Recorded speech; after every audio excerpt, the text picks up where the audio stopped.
está bueno el tema del Día de la Voz porque es un poco una forma de concientizar a todos aquellos que son profesionales de la voz, como charlábamos recién, por ejemplo, locutores, gente que trabaja en la tele, docentes, que son quizás los más afectados.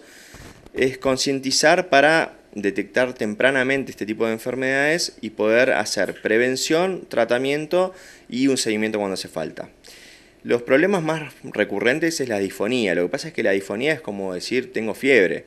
Después hay que evaluar el porqué de esas disfonías. Existen nódulos, existen pólipos, existen hiatus, que es una patología muy común.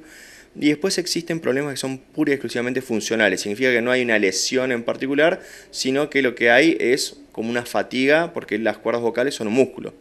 Entonces, bueno, uno siempre trata de transmitirle eso a los pacientes, sobre todo a esto que hablábamos, este grupo de gente que trabaja con su voz y que su herramienta de trabajo es la voz. Hay que tratar de transmitir que hay que cuidarla. Es como un deportista de alto rendimiento. Un futbolista, sus piernas las tiene que cuidar porque son su elemento de trabajo. Acá pasa exactamente lo mismo. La voz es un músculo, o sea, las cuerdas vocales son músculos, entonces hay que cuidarlos, hay que entrenarlos, hay que saber qué cosas se pueden y no se pueden hacer, hay que saber qué es un abuso vocal, o sea, qué cosas estamos abusando de nuestra voz, y eso nos va a llevar a un futuro, a veces en corto o mediano plazo, tener problemas. Sí. La disfonía en realidad es un síntoma nada más, entonces es como decir yo tengo fiebre, la disfonía es me quedo sin voz.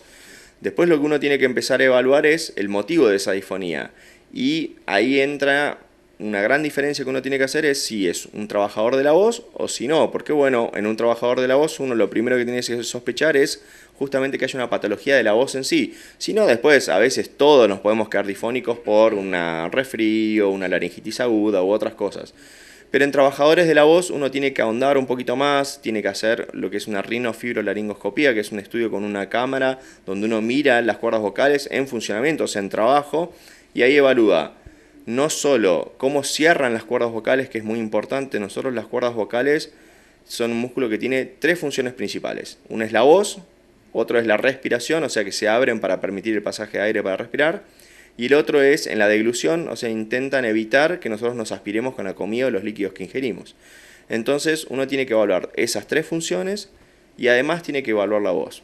Hoy por suerte las fonoaudiólogas, que son colegas que trabajan con nosotros en conjunto, están haciendo lo que se conoce como laboratorio de la voz, que es el único estudio objetivo que nosotros tenemos para medir varios parámetros de la voz y en cada uno de esos parámetros poder evaluar si está fallando, si la voz, por ejemplo, es una voz soplada, donde se escapa parte del aire que uno utiliza para generar la voz, si la voz tiene ruidos, si la voz tiene los armónicos como están. O sea, son muchos parámetros que nos permiten a nosotros objetivar, o sea, realmente tener algo objetivo, porque la voz es algo subjetivo. Y después nos permiten también controlar, sobre todo porque uno muchas veces en docentes, en gente que se dedica a esto, por ejemplo acá en Bariloche tenemos un gran grupo de pacientes que están en esto, que son por ejemplo la gente que trabaja como guía de turismo. Entonces trabajan afuera, en el exterior, con grupos grandes de personas que muchas veces están gritando, porque para que todos lo escuchen tienen que medio que gritar, en un ambiente quizás que no es el adecuado, con una acústica mala, y eso los obliga a forzar su voz. Entonces, otro de los grupos que es muy común también son los profes de gimnasia, que por ahí están en un salón, en un gimnasio, y no tienen un micrófono, no tienen algo, entonces se quedan sin voz por esforzar la voz.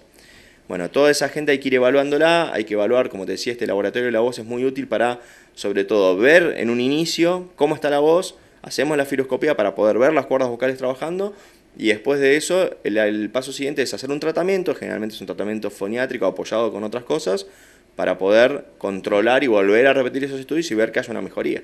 No hace mal puntualmente, salvo que sea una cosa rutinaria y que lo hagas en exceso. O sea, no vamos a transmitir el mensaje de tomar algo con hielo nos va a hacer mal. Sí, quizás hace mal en la gente que por ahí ya está con un problema en la voz y trata de apaciguar esos síntomas ingiriendo bebidas muy frías. Ahí sí no va. En realidad, lo que le... agua caliente y una quemadura. Exactamente. O sea, lo que conviene con la voz, nosotros, la nariz, por ejemplo, una de las cosas que pasa muy recurrentemente cuando uno ve gente con problemas de la voz es que tienen problemas para respirar por su nariz.